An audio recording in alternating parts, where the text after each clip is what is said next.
The wind howled across the jagged cliffs of Blackthorn Isle, carrying the scent of salt and secrets. The lighthouse stood alone at the island's edge, its beam slicing through the fog like a blade. For decades, it had guided ships safely past the treacherous rocks. But tonight, it flickered erratically, as if warning of something darker than the storm brewing on the horizon. Clara Wren stepped off the rickety boat, her boots sinking into the wet sand. She was a journalist, 32, with a knack for chasing stories others dismissed as folklore. The locals on the mainland whispered about Blackthorn Isle, about its lighthouse, and the keeper, Elias Morrow, who hadn't been seen in town for years. Some said he was mad, others swore he was dead, yet the light still burned. Clara's editor had laughed when she pitched the story, but she'd seen the flicker in his eyes, curiosity, maybe fear. That was enough to bring her here. The path to the lighthouse was steep, slick with rain. Her flashlight beam danced over gnarled roots and crumbling stone steps. The air grew colder as she climbed, the wind biting through her coat. When she reached the iron door, it was ajar, creaking on its hinges. No lock, no chain, just an invitation or a trap. "Mr. Morrow?" she called, her voice swallowed by the storm. No answer. She pushed the door open and stepped inside. The interior smelled of damp stone and oil. A spiral staircase wound upward, its rungs rusted but sturdy. Clara's boots echoed as she climbed, her heart thudding louder with each step. At the top, the lantern room glowed faintly, the massive lens casting fractured light across the walls. Papers littered the flow charts, logs, and strange sketches of symbols she didn't recognize. In the center of the room stood a desk, and on it, a single photograph. A young woman with dark hair smiling, her eyes hauntingly familiar. Clara froze. The woman in the photo looked like her. Not exactly different nose, softer jaw, but close enough to make her skin prickle. She tucked the photo into her pocket, her journalist's instinct screaming that this was no coincidence. A creak came from below. Clara's breath caught. She switched off her flashlight and pressed herself against the wall, listening. Footsteps, slow and deliberate, ascended the stairs. Not heavy, not hurried, but purposeful. She scanned the room for a weapon, settling on a rusted wrench by the desk. The footsteps stopped just outside the door. "Who's there?" she said, her voice sharper than she felt. Silence. Then a low, gravelly voice. "You shouldn't be here." The door swung open, revealing a man in his 60s, his face weathered like the cliffs outside, his eyes, pale and piercing, locked onto hers. Elias Morrow, she presumed. He wore a tattered oilskin coat, his hands gnarled but steady. "I'm Clara Wren, journalist. I'm writing about the lighthouse. About you." Elias's expression didn't change. "No story here. Leave. Not until I get answers," she said, gripping the wrench tighter. "Why does your light flicker? Why don't you come to town? And who's the woman in the photo?"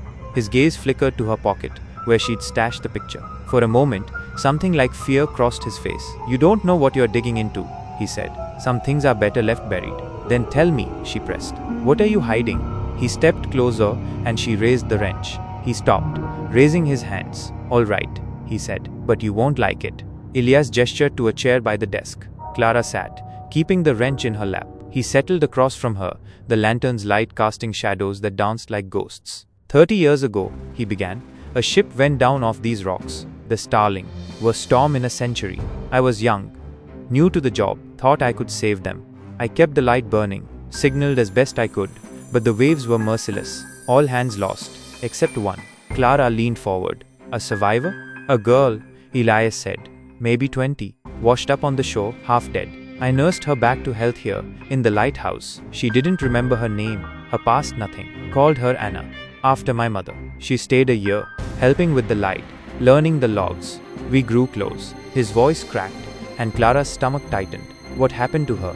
Elias looked away, toward the dark sea beyond the window. She started remembering things. Fragments. A man's voice, calling her name. A promise she'd made. She said she had to leave, find out who she was. I begged her to stay, but one night she was gone. Took my boat and vanished. Clara's mind raced. The woman in the photo, Anna, looked like her. Could it be a coincidence? Did you ever find her? Elias shook his head. I looked, searched the mainland, asked in every town. Nothing. But a year later, I got a letter. No return address, just a note in her handwriting. Said she was safe, but she couldn't come back. Said she'd left something for me here, something I'd need one day. What was it? Clara asked. He hesitated, then reached into a drawer and pulled out a small leather-bound journal. Its pages were yellowed, the ink faded but legible. Her diary, he said. She wrote about her time here, about me, and about something else. Clara took the journal, her fingers trembling. What else? Read it, he said. But be warned, it changes things. She opened the journal. The entries were short, written in a hurried scrawl. Anna described the lighthouse, Elias's kindness, the dreams that haunted her. But one entry, dated a month before she left, made Clara's blood run cold. The voices are louder now.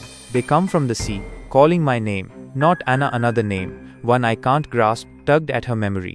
The voices aren't human, they're something else. Last night, I saw lights under the water, moving like they were alive. Elias doesn't believe me, but I know what I saw. They want me back. Clara's hand shook as she read. Lights under the water?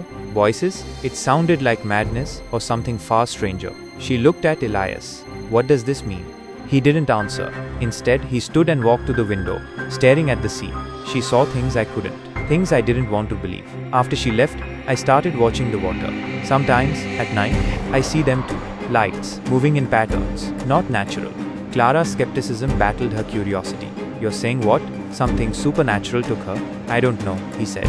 But she was afraid. And she was right to be. A sudden gust rocked the lighthouse, and the lantern flickered again. Clara stood, her mind spinning. I need to know more. The photo, why does she look like me? Elias turned, his eyes narrowing. You tell me, you came here, chasing a story. Maybe it's chasing you. Her heart pounded. She wanted to dismiss it as nonsense. But the journal, the photo, the flickering light, it all felt too real.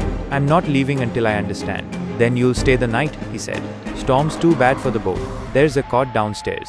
Read the journal. Maybe you'll see what I can't. Clara spent the night on a creaky cot in a small room below the lantern. The storm raged outside, and the journal's words haunted her. Anna's entries grew more frantic, describing visions of glowing shapes in the sea, whispers that urged her to return to the water. The final entry was a single line. I know who I am now. I have to go. At dawn, the storm cleared. Clara found Elias in the lantern room, staring at the horizon. Did you find your answers? He asked. No, she said, but I'm not done. I'm going to the mainland, digging into the Starling's records. If Anna's out there, I'll find her. Elias's eyes softened. Be careful. Some truths don't let you go. Clara returned to the mainland, the journal and photo burning a hole in her bag. She spent weeks tracking down records of the Starling. The ship had carried a small crew, including a young woman named Lillian Voss, listed as missing, presumed dead. Clara found a grainy photo in an old newspaper archive. It was the woman from Elias's photo Anna, and the resemblance was uncanny. She dug deeper, chasing leads to a coastal town where a woman matching Anna's description had been seen years ago. Clara tracked down an old fisherman who claimed to have met her. She was strange, he said, kept talking about the sea, like it was calling her. One day, she walked into the waves and never came back. Clara's obsession grew. She returned to Blackthorn Isle, confronting Elias with her findings. Lillian Voss was Anna, she said. But what happened to her? What were the lights? Elias's face darkened. You're still asking questions you shouldn't. Tell me, she demanded. He sighed, pulling a small, sealed box from a shelf. She left this with the journal. Said I'd know when to open it. Clara's pulse raced. Open it now. Elias broke the seal. Inside was a glass vial, filled with a faintly glowing liquid, shimmering like the sea at night. Clara stared, her mind reeling. What is it? I don't know, he said. But it's not from this world. The air grew heavy, the lantern flickering again. Clara's eyes locked onto the vial, and a memory impossible unbidden flashed in her mind. A voice, not her own, whispering her name from the depths of the sea. She stumbled back, the wrench falling from her hand. You feel it, don't you? Elias said softly. She did too. Clara's breath hitched. The resemblance, the journal, the vial, it couldn't be coincidence. What am I? She whispered. Elias placed the vial in her hand. It was warm, pulsing faintly. You're part of it, he said. She was too. The sea doesn't let go. The lantern went dark. Outside, the sea glowed with unnatural light, and Clara's scream was lost in the roar of the waves.